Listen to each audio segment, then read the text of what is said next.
айтайық. Менімен бірге мен айтамын, қайталаймыз. 1, 2, 3. 1, 2, 3. Сынып іші тып-тыныш. Сынып іші тып-тыныш. Жалқаулықты тастаймыз. Жалқаулықты тастаймыз. Сабақты біз бастаймыз. Сабақты біз бастаймыз. Жарайсыздар, орнымызға отырамыз. Оқушылар, өткен тақырыбымызды есіңізге түсіріп алайық. Біз өткен сабақта жан жануарлармен таныстық, оның ішінде үй жануарлармен таныстық, олардың пайдасы туралы білдік, иә? Бүгінгі сабағымызда балалар саған тақырыбымызды анықтау үшін топпен жұмыс жасаймыз. Қанекей, бірінші топпен құрастырамыз суретті. Екінші топ. Бірге барлығын көмектесеміз.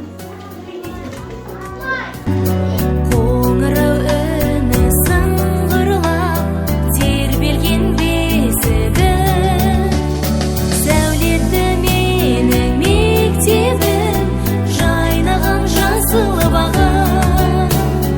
Құшағың ыстық анамдай, мен саған асығамын. Бірінші топ. Барлығымыз бірінші топты тыңдайықшы. Тыңдайық. Аяқ. Ал, келесі топ. Бізде қандай сурет шықты? Қолдың суреті шықты. Келесі. Қандай сурет? Бас.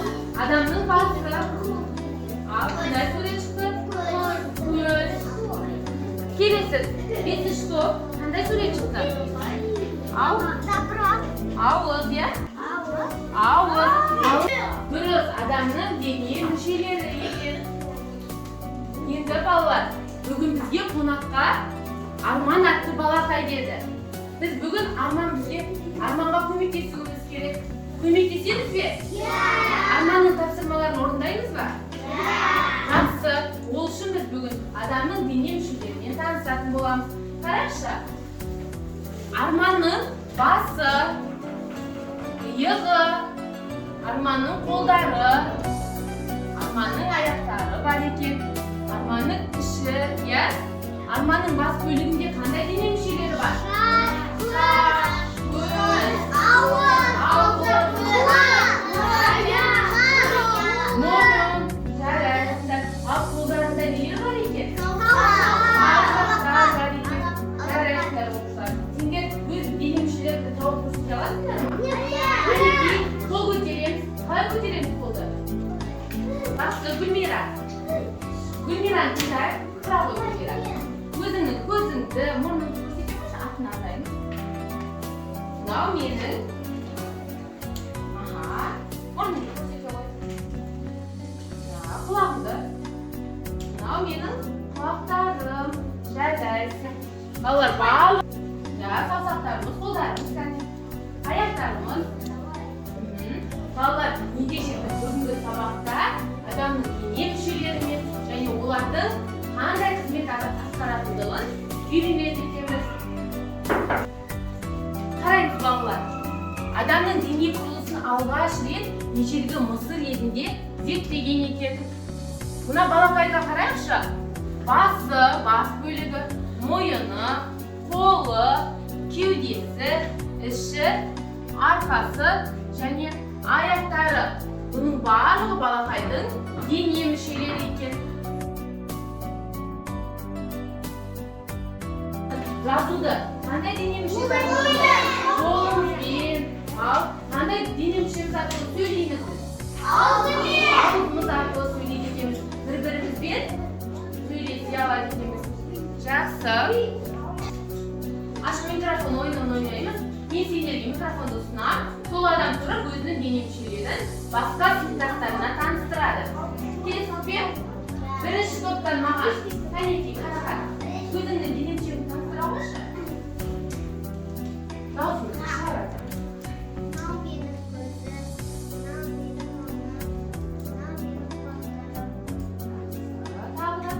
Қолдарыңыз көрсетейікші. Жарайсың. Келесі, барлығымыз айтамыз. Дене мүшелерін түсіндіре қойшы, айтып бере қойшы. Тұрамыз. Микрофонды аламыз. Шаштарың Қанекей. Шашымыз қайда орналасқан? Басымызда, дұрыс айтасың, қабыл жарайсың. Ал аяқтарыңыз қайда? Кәне, аяқтарыңызды топырлатты, қимылдатыңызшы. Айтамыз. Мойның қане, мойның?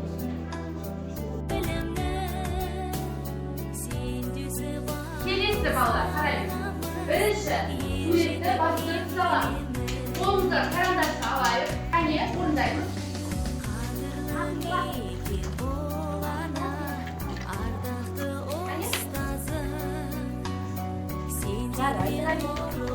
Жоқ, бастырып шығамыз. Бірінші бастырып шығамыз.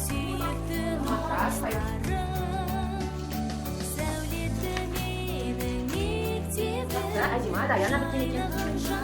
Қады берем. Ала қой.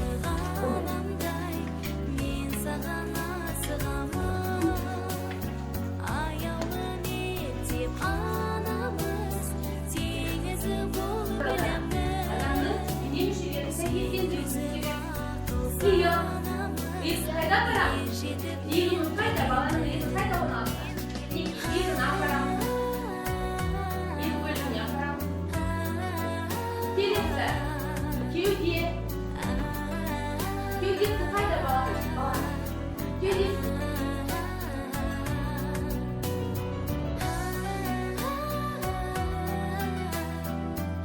Адамның сұлбасы екен. Осы адамның сұлбасына сәйкестендіріп, сөздегі дене мүшелерін орналастыруымыз керек. Арманға көмектесеміз бе? Кәне, олар болса, мен кімнің аты жөнін айтамын, сол тақтаға шығады. Бірінші топтан маған шығады Айару. Айару. Балалар, өзімізді тексереміз. Дұрыс орындадық па? Ал, Арманның саған қоятын сұрағы. Баланың аяқтарын көрсет. Аяқтары қайда? Мінекеймен орналастырамыз. Жақсы, жарайсың. Келе ғой. Қайдап келе ғой. Арманның саған қоятын сұрағы. Балақайдың қолдарын көрсет дейді. Көмектесе аламыз ба? Арманға көмектесеміз бе? Жақсы. Балақайдың қолдарын көрсетші маған. Ала ғой. Балақайдың қолдарын көрсете ғой. Қайда орналасқан? Я, қолы қайда? Мына жапсырамыз. Жақсы, жарайсың. Мектебім жайнаған жасыл бағым, құшағың ыстық анамдай, мен саған асығамын. Ал Раянаға Арман былай деп сұрақ қояды. Балақайдың тізесін көрсет дейді. Тізесі қайда? Тізесі қайда? Көрсетші. Мұнан көрсетеді. Я, дұрыс, осындай жапсырамыз. Жарайсың. Гүлахан көке. Шығамыз балалар, барлығын шығамыз. Ал көркем, Арманның саған қоятын сұрағы, балақайдың мойнын көрсетеді. Көрсете қойшы, қайда балақай? Дұрыс айтасың. Осында орналастырамыз. Келесі, Альбина. Балақайдың басын тауып берші дейді. Басы қайда? Көрсете қойшы. Дұрыс. Орналастырып беремін. Жарайсың. Келесі. Қабыл шыға ғой. Ішін тауып берші. Ішін тауып бер. Көрсете ғой. Сұлбадан көрсет. Дұрыс. Не орналастыр.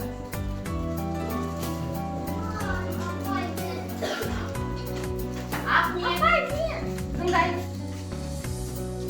Балақайдың иығын көрсетеміз. Қайда орналасқан? Балақайдың иығы қайда орналасқан? Неге қарашы, иығы қайда? Я, иықты аламыз. Қайда орналасқан? Қайда қоямыз? Сенің иықтарың қайда?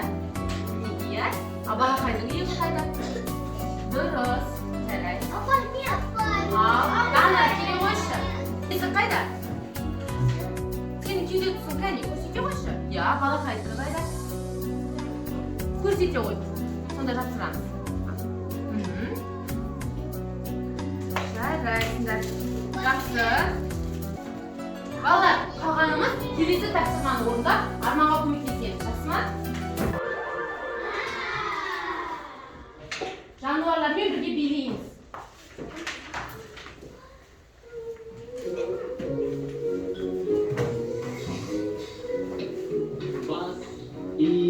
тізе аяқ, тізе аяқ. Бас иіп тізе аяқ, тізе аяқ. Көз, ауыз, мұрын және құлақ.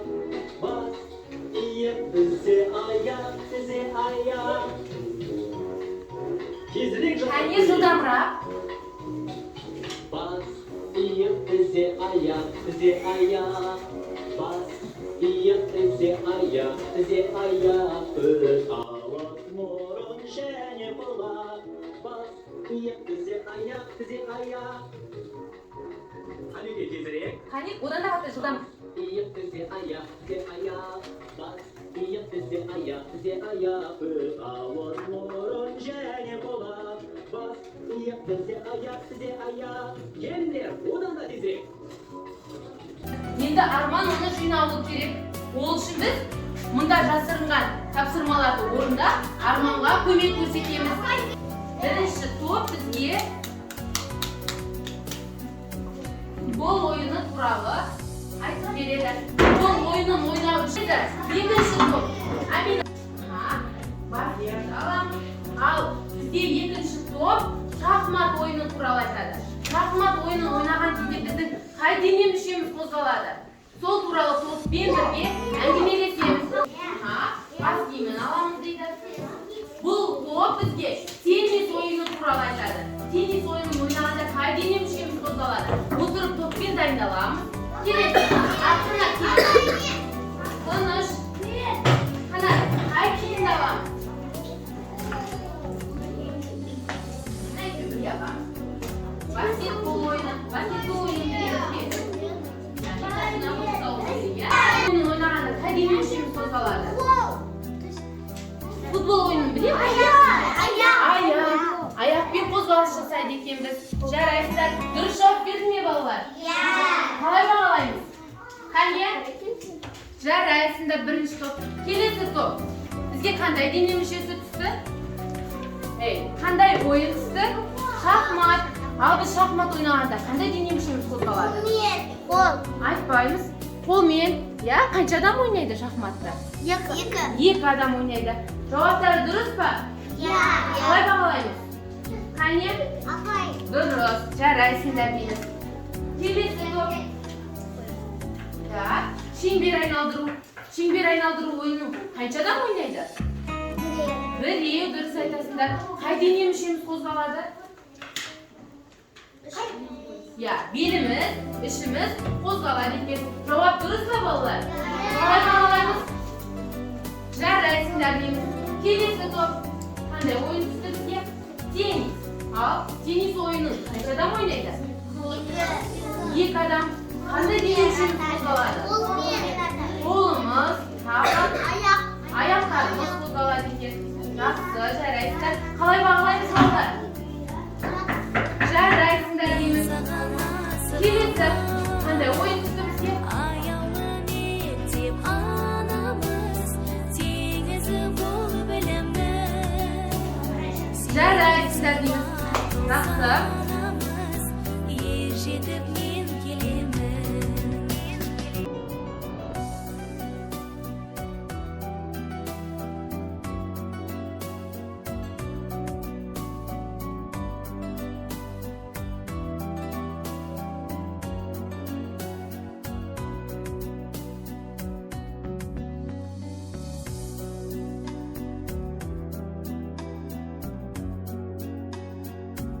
Сіздерге айтатын қызықты мәліметі бар екен. Қызықты ақпаратпен танысайық. Балалар, әр адамның саусағы және тілі екінші адам тіліне ұқсамайды екен. Қараңдаршы, біз саусағымызды мұнда қалдырсақ, ол екінші адаммен ұқсамайды. Және біздің тіліміз басқа адамдардың тіліне ұқсамайды екен. Ақпаратты есімізде сақтайық. Жақсы ма? Адамның саусағындары ұқсайды екен бір-біріне? Ұқсамайды. Және тілдері ұқсамайды. Жақсы.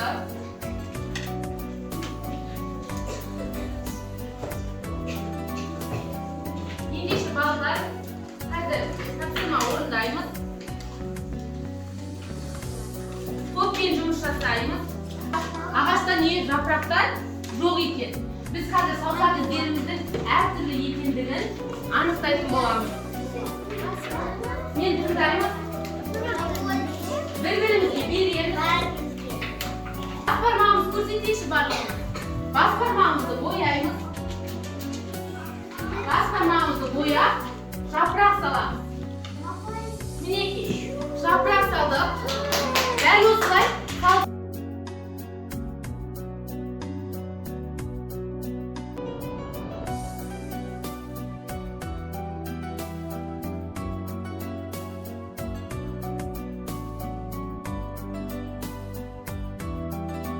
Оның тапсырмаларын орындап, біз дене мүшелеріміздің қызметін және олардың атауларын білдік. Не үшін керек балалар? Көру үшін. Ал екі құлағымыз не үшін керек? Тыңдау үшін. Ал қолдарымыз ше? Ауызымыз, тіліміз не керек? Сөйлеу үшін керек. Енді мен сендерге өлең оқып беремін. Қараңызшы, бізде балалар берілген. Балалардың қандай мүшесі жоқ? Қандай ауызы жоқ. Бүгінгі сабақ егер бізге ұнаса, баланы көңілді етіп саламыз. Ал егер бүгінгі сабақ ұнамаса, тапсырмаларды орындай алмасақ, көңілсіз етіп саламыз. Келістік пе? Және балаларды бояймыз. Ұл балдар. Ұл баланы, ал қыздар қыздың суретін жасайды. Бүгінгі сабақ бойынша көңіл күйімізді көрсетеміз.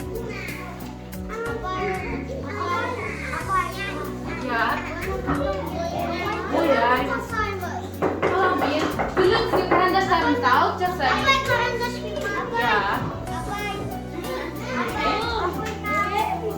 Карандаштар.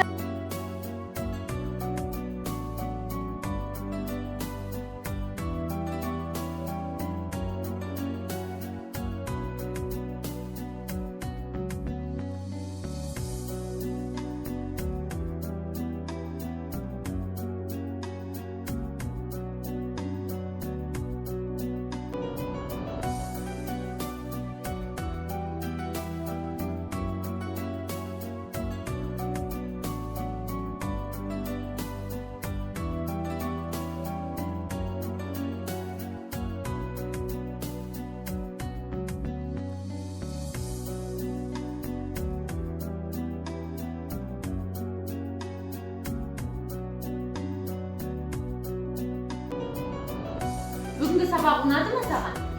Ұнады. Ал бүгінгі сабақта саған қиын болған тапсырма бар ма? Жоқ, қиындық келтірген жоқ. Ал сабақта қай жері қызық болды? Саған не істейсің? Сурет саламыз. Жарайсың, отыра қой. Қай сәт қызықты болды? Қай тапсырма ұнады? Қараймыз. Қай тапсырма қызық болды? Арманды тапсырмаларын орындай алдың ба? Орындай алдық. Тапсырмалар қиындық келтірген жоқ па? Жоқ, жарайсың. Келесі, қара шашты. Ал, бүгінгі сабақ ұнады ма саған? Неліктен күліп тұрған баланы салып? Саған қиын болған жоқ па? Жоқ. Жоқ, жарайсың. Отыра. Жақсы, тағы кім болды? Жоғары көтереміз.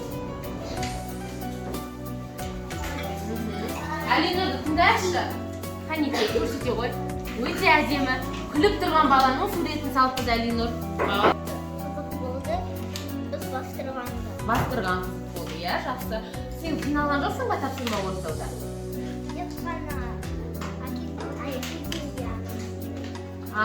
Сәйкестендіру тапсырмасында кішкене қиналдық, иә? Бірақ орындай алдық. Жарайсың. Отыра ғой.